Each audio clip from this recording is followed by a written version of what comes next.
We're live by the looks of it. Hi, Vanessa. How are Hi, you? I'm excellent. Good evening, viewers. Anyone who's joining us, thank you for joining us this evening. It's actually in Vanessa is from Australia, and it is what time in Australia, Vanessa? 10:30 in the morning. Oh, wow. So we're almost on the other side. So we're at night and you're day. So Yep. welcome, Vanessa, and welcome to our viewers. I just want to thank you for joining us. And Vanessa is going to share with us a little bit about her transition from career to becoming an entrepreneur. She's an unsuccessful entrepreneur here, and we just want to hear from her so that others of us who are thinking about jumping from a career into that fearful stage will not be scared. We had another guest 2 weeks ago, and we're going to be having more. So Vanessa seconds it now. So Vanessa, we're going to jump right in. And the first question is, are you an entrepreneur? And You if know what? so, what Yeah, business are you in? okay. So I never really thought of myself as that title, an entrepreneur. I've always seen myself as a coach. But of course, as coaches, we basically are running our own businesses and therefore entrepreneurs. But yeah, that's what I do. I'm actually a coach's coach. So I'm a profile builder for coaches, experts, authors, change makers, anyone who needs to get out there and get known. So I help them do that. Awesome. And that's how I got onto your group as well. Vanessa, you have a very big group. You want to tell them a little bit about your group? Yeah, my group is called Coaches, Experts, Changemakers Step into the Spotlight. So, of course, with Step in the Spotlight, it is all about all the ways that you can get out there to get your message heard, to get known, so that you make sure that you are attracting leads, clients, and, of course, opportunities to you as well. So, yeah, that's what it's all about. We have 15,500 members at the moment. You've gone on mute again, Shelley.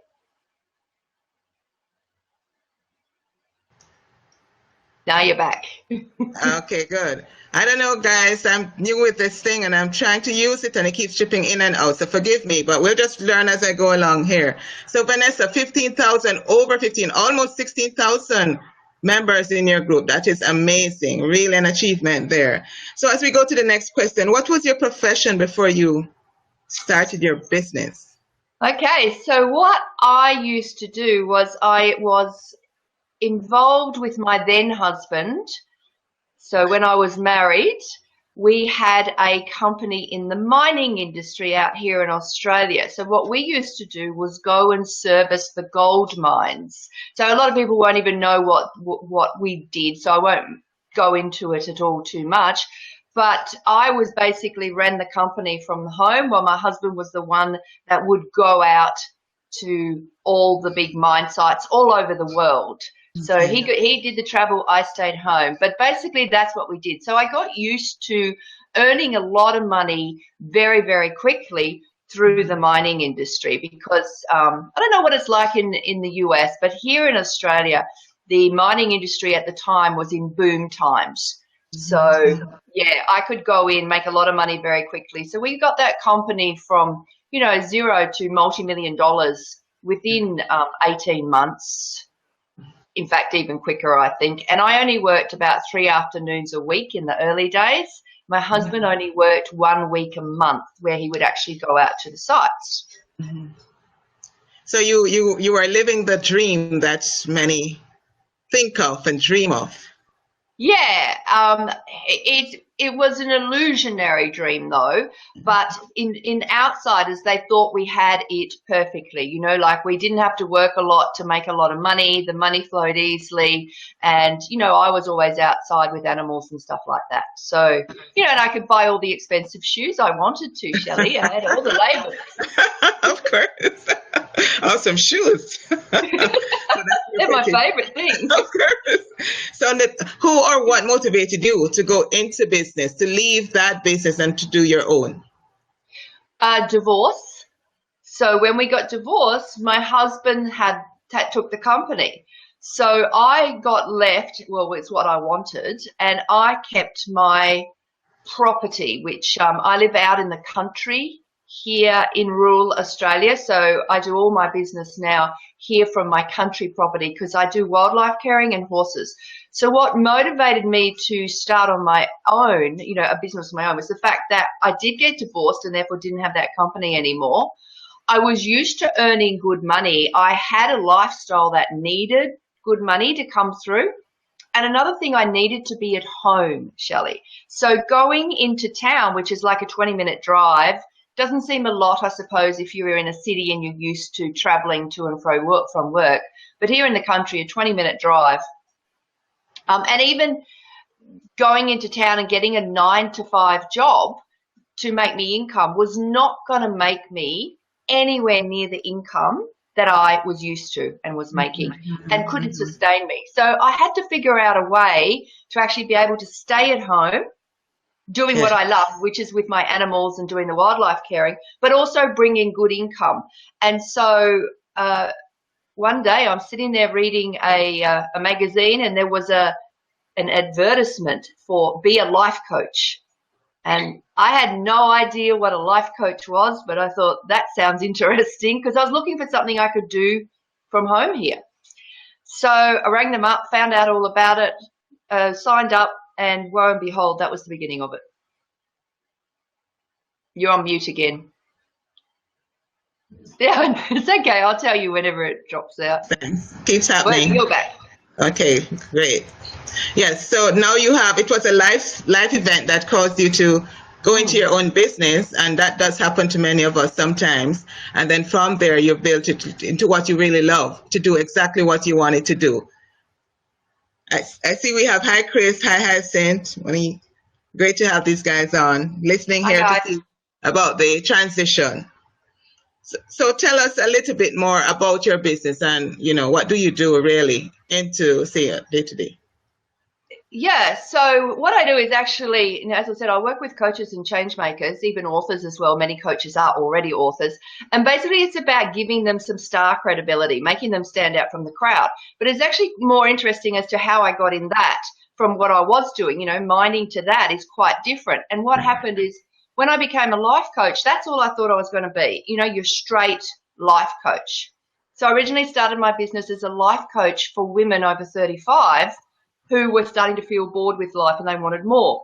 You know, I wrote a book and I did everything with that, but it wasn't really taking off in a massive way. And as a way to get extra income, because I'm a master coach and had lots of coaching hours and all that sort of stuff, I was asked by Australia's, you know, one of our top coach training institutions to be one of their mentors for their new students that came through. So I would mentor and train them as well. And it was during that time when I was listening to all these brand new coaches and the student coaches, and I could hear what was going on in their mind. I could hear the same problems coming up over and over and over again. Yeah, it was all the same stuff. And I did that for 2 years. And that's when the light switched on. And I thought, what am I doing the life coaching, you know, with women for? Excuse me for a sec, I just got a cough. That's okay. When I had already life coached and worked with a couple of celebrities, and they actually had taught me a lot, the celebrities. So though I worked on them with mindset and stuff like that, they actually taught me a lot about what they did to get out there, build their profiles, get known, you know, get in the media.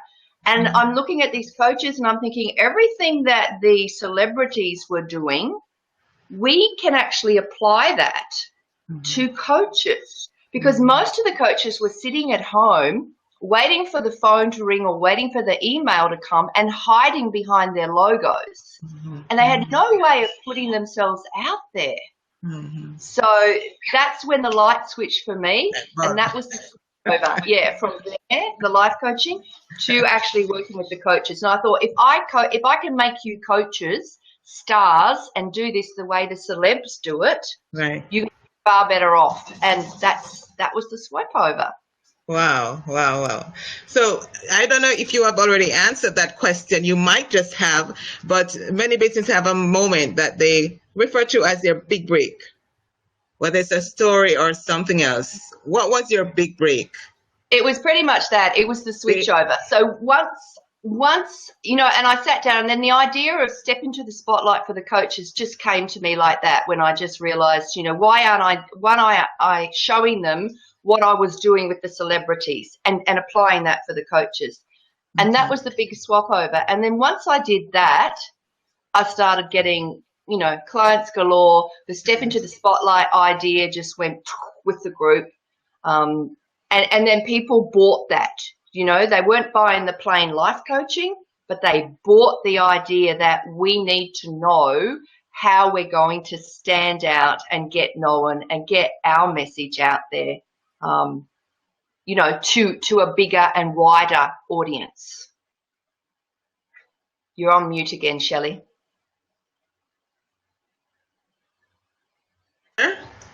You're back. Right. Can I put you on the spot and ask you, is there any success story that you have that you would want to share with us from that perspective? Yeah, I suppose, in my early days when I was actually doing the coaches, one of my success stories is reaching out to Dr. John DeMartini. So, he's very, very well known, and asking him to endorse my book, Extraordinary You, which was for that women's audience at the time. And that was fine. He said yes, and he did it. And back in those days, we didn't have to pay. And then I was able to build up a relationship with him and his team.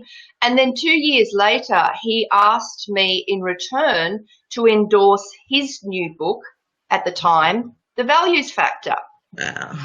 So being asked to endorse Dr. John DeMartini's book made me look really good, and had access to a lot of his audience, because I'm in the book as an endorsee. I've got my testimonial and that there. I was on the web page for the sales of it, on the Amazon page. I was everywhere. So that really did help my list jump, people coming, checking me out, signing me out. So that, I would say, was a big jump for me. And it's something that I also, when my clients are ready, say we've got to now start reaching out to the influencers. Oh, awesome. Yeah. Wonderful. I'm sure our audience is hearing, and I see Chris and Bridget. Hi, welcome, Bridget, Monique. Great having you guys joining with us. So what satisfaction do you get from your work? Look, I really do get the satisfaction of seeing coaches who nobody cared about, let's be honest, nobody cared about them. And then all of a sudden, as we start working together and they start finding ways to make people care about what they do and how they serve them, they start getting known. And that feels really good.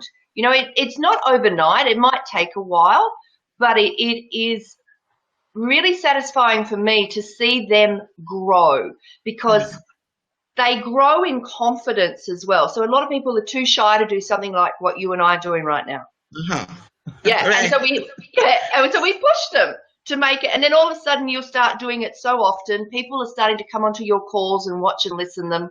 And people start knowing who you are and what you do. And then that leads to more and more as your confidence grows bigger and bigger. And it's that growth within another person, another coach who otherwise nobody would know who they are and what they do, that gives me a lot of satisfaction. You're on mute again, Shelly. Gotta do this. You're back. Okay. So what motivates you on a daily basis? So what motivates me on a daily basis is actually upkeeping my lifestyle, which is all about my animal caring. So anyone who comes onto any of my calls or has done any work with me knows that often my kangaroos will show up in the background here. She's not here today. She's outside because it's a beautiful sunny day, but often she'll pop up in the background here. So it's very much about allowing myself the time and the space to give to the animals that I'm working with. So they are the rescued animals, which is all Australian wildlife. So it's lots of kangaroos, but also give me the time to be with my horses each day as well, and my other animals, and give them care. So what motivates me to go on with my business is making sure that it's bringing me the satisfaction and the income and the time balance. So I do a lot of outsourcing. so that it's not all me working in the business the whole time, because I want time to be able to, you know, feed an orphan kangaroo and care for it. I want time to be out with my horses. So that's how I work my business. So that's where you get that. Oh, yeah, you're right. That's where you get that balance, where a lot of us are looking for that balance where you can really work hard and at the same time do what you really want to do most of the time, right? Yeah, so it is very much about, you know, a lot of people, when they get into this industry that I work with, which is the coaches and changes makers, they come into it and they try to do everything themselves. And I'm very much about asking people to look at outsourcing as much as possible within your budget. You know, so you can get different range of outsourcing at different budgets. So it's work with your budget, don't overstretch. But that's going to help you actually build your business and keep your lifestyle balance as well. Otherwise, you're going to spend all your time in your business. And then, especially if you're a coach who's getting a lot of clients, what happens is the coaches end up doing burnout because they're available 24/7 for their clients. So another one of the things I'm very, very, you know, tight on is making sure that there is boundaries around your client access to you as well. So some parts of the day I'm on, which I think is about 4 hours a day I have for client calls, and the rest of the time is off. Mm-hmm. So that's how you strike that balance of what is important to you. And I think it translates into any business at all, where we work until we're totally stressed out and forget the other side. And I think you, if my memory serves me right from reading your book, you were in a part like... You're on mute again, Shelly.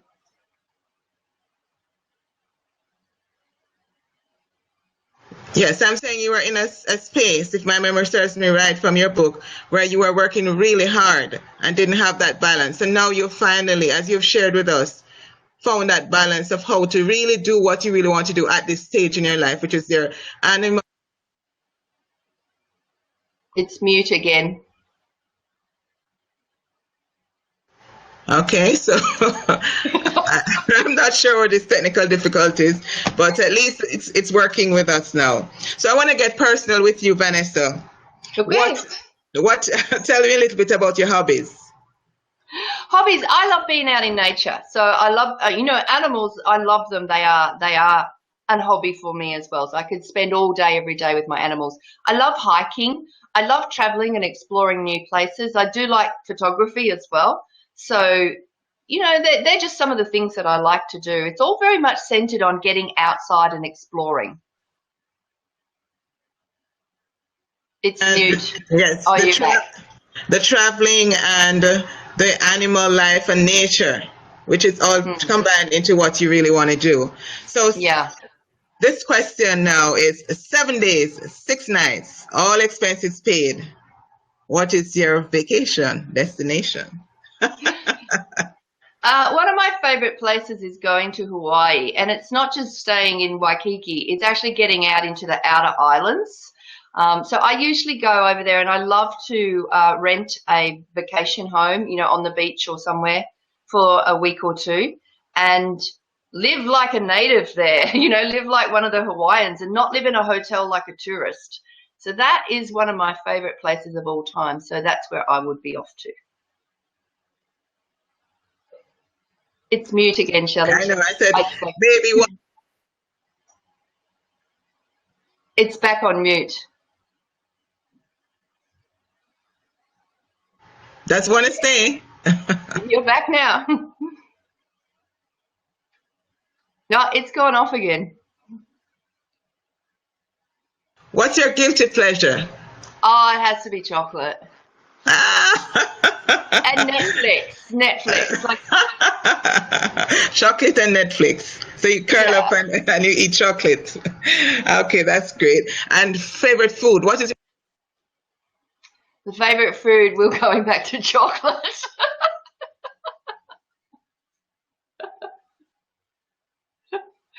I can't partake in my favorite food too much, but, you know, I obviously love a night in, you know, on my couch watching a movie or something And yeah, I agree with you, Mo. Hawaii and chocolate are the best. And just sitting back, relaxing with some chocolate and a movie on my couch in the evenings, that's heaven for me. That is heaven. You're muted again. What I'm sharing with you, you have shared with us quite a bit about your background and experiences and how you transitioned from being a 9-to-5 career person into being an entrepreneur on your own. And you're actually doing what you really want to do. So thanks, Vanessa, so much for sharing that with us. Is there anything else that you'd like to share with us before we end the session? I think the main thing I'd want to share about anyone partaking, leaving a job that they're feeling cramped in, which, I wasn't, technically 9 to 5 because I ran the company with my husband, so we work the hours we want to, but I was cramped in a job that wasn't me and I didn't enjoy it. So if I wasn't going to shift out of it, the universe shifted me out of it with the divorce. And though it was really, really tough to make that transition and it was scary, and in the early days, I probably wasn't making the money as an early day as a coach that I wanted to, and certainly nowhere near what I was making. This personal satisfaction of actually doing something that was more about me and what I wanted far outweighed all that. So it comes down to tenacity, resilience, and staying true to knowing what it is that you want to do, your passion. And if you can stay true to it, see, a lot of people drop out too early. I find that with anything. It's not just the coaches, but anyone who's gone off on an entrepreneurial journey. And if it doesn't work within, the 6 months that they've given themselves, they're going to drop out too early. It's like, keep at it and surround yourself with other people who are doing it that will keep you motivated and inspired. So don't try and do this entrepreneurial journey on your own, because that's when it's tough. It's muted again.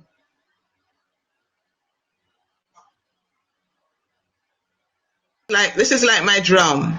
Each time I'm going to speak, I have to go and unmute because we keep shifting in and out, the technical difficulties. But thanks, Vanessa, for sharing with us. And this is basically why I created this Facebook group and this live session to interview people like yourself who've actually become successful at what you've done.